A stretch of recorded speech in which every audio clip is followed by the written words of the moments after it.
I think what Americans need to know is the total direct and indirect cost of the conflict. There is so much waste, so much inefficiency, so much absurdity in what we're doing at the moment. We ought to recognize that these two wars qualify at least as a contributing cause of the economic calamity that we are trying to deal with at present.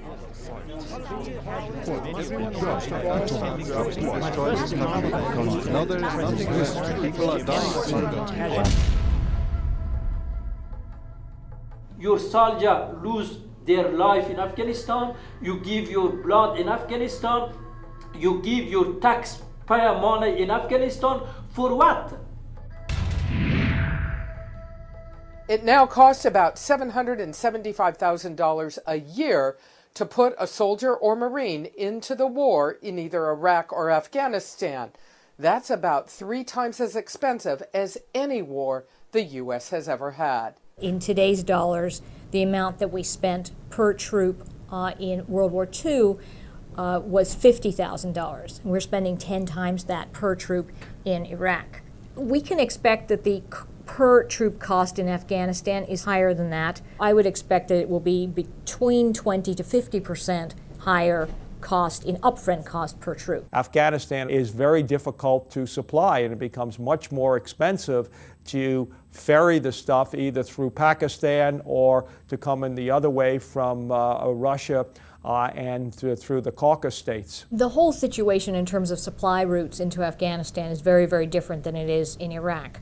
Now, in Afghanistan, you have a country which is mostly rural, which is mostly mountainous, which is not desert. Afghanistan is completely landlocked, and so what we've had to do is, up until now, we've been sending the majority of the supplies, for example, oil, through Pakistan. We're opening up this alternate supply route that gets into Afghanistan from the north that requires the cooperation of Tajikistan and several of the other stands on the northern border of Afghanistan. It's a much longer and tortuous, is going to be more expensive logistics route. So those costs are going to go up in a manner not commensurate with the numerical increase in troops, but above and beyond that. Right now, the United States, through fiscal year 2009, will have committed and or spent more than $185 billion on the U.S. war in Afghanistan.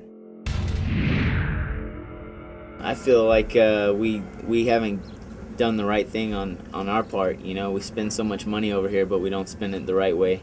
We, you know, we have HESCO barriers shipped in from the United States. We probably pay more in the shipping to get that over here than we could pay local people to build a wall around this base. We found dozens, hundreds of examples of war profiteering, of enormous cost overruns, of money on which the Pentagon, using Pentagon speak, says it has lost visibility on, money that simply could not be tracked and accounted for. These enormous funds that did go out to Afghanistan, but they were given, the money was given to contractors who subsequently subcontracted and subcontracted, and by the time you get to how much money reaches the ground, maybe 40 or 50% of that money actually reached the ground for the projects, because all these subcontractors were taking 10% off as profit. Let me give you an example. The United States recently spent $160 million on building roads and digging wells and this sort of thing in one province here in Afghanistan.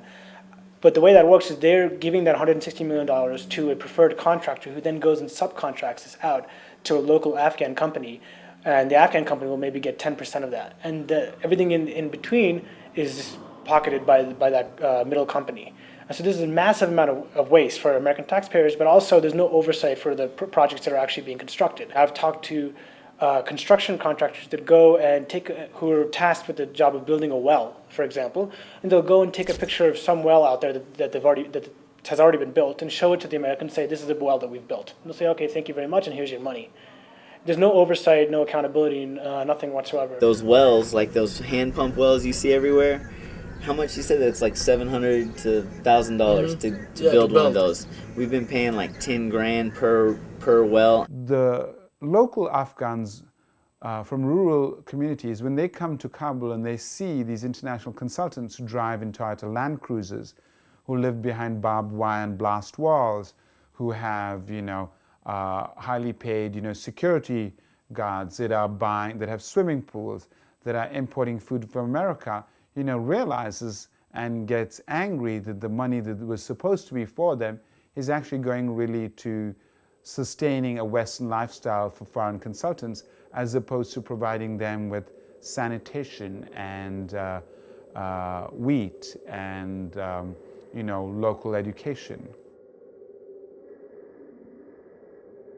Because since 7 years, every report, every information that received Washington from Kabul, it is wrong.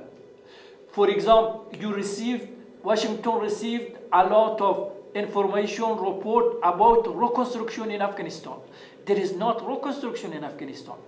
You cannot give me an example of reconstruction that the quality is good.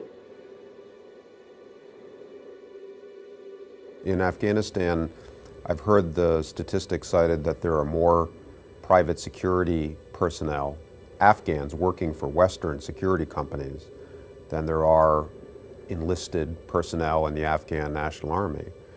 And even if that's just an approximation, it's a signal of a structural flaw in the U.S. approach to building up security in Afghanistan. There's been much too much emphasis on private contractors.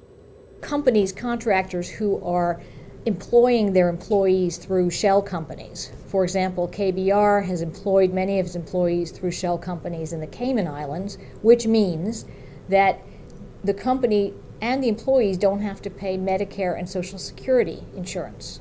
And so what you have there is a situation where the U.S. government is giving money in the form of a contract to a company that is, on the other hand, undermining the viability of the Social Security and Medicare system. KBR therefore gets an advantage in bidding because it can undercut those competitors who are paying insurance for their employees. So it is a double whammy. First, you have to hold contractors accountable. That can be difficult to do if they're in the private sector and their personnel are coming and going.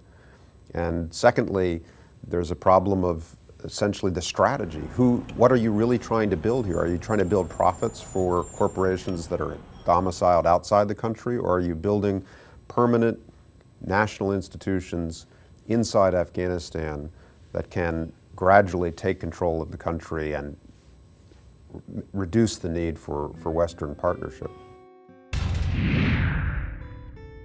How much are you and every American paying for the wars after taking into account so-called hidden costs like taking care of wounded soldiers? Veterans, when they come back, are entitled to health care for a number of years that is free, provided by the VA. They're also, if they have a disability, which a very large percentage of them do, are entitled to disability compensation for the rest of their lives.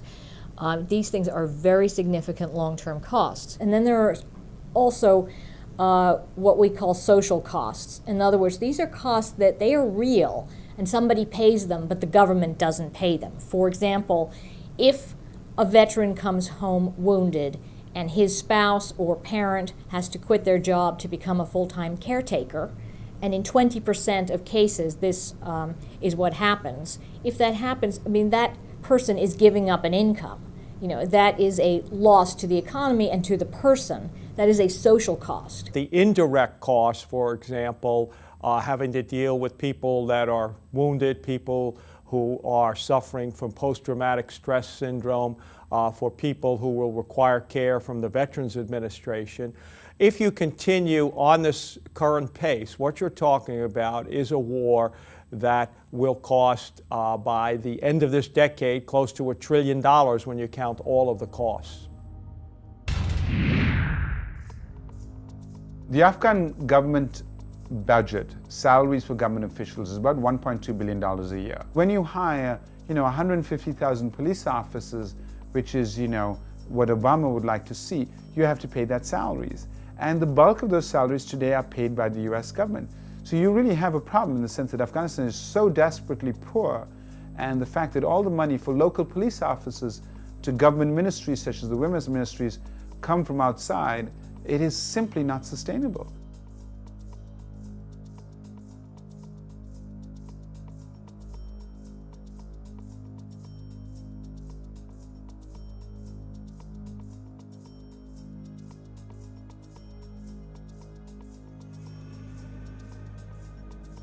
What we've shown the world is that a sole superpower, without any opponent in sight, can spend, I believe now we're approaching $800 billion.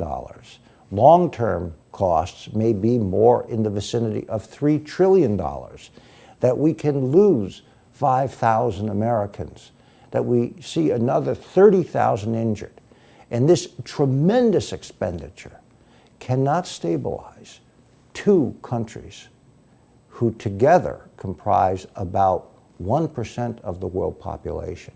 You can't fight a war and finance it the way we have without it having an impact on the economy. Common expression these days, doomsday budget. We basically took all this money out of the U.S. economy, put it into spending which had which had no benefit at all for the U.S. economy, and added all of this debt, so we weakened our economy. Well, millions of homeowners faced foreclosure last year, and many more still stand to lose their homes. The housing market collapse created one financial crisis after another, and it often seemed as if the news could only get worse. You can make an analogy, I believe, to the housing bubble and the Wall Street bubble and the bank bubble, in the sense that there's no adult supervision.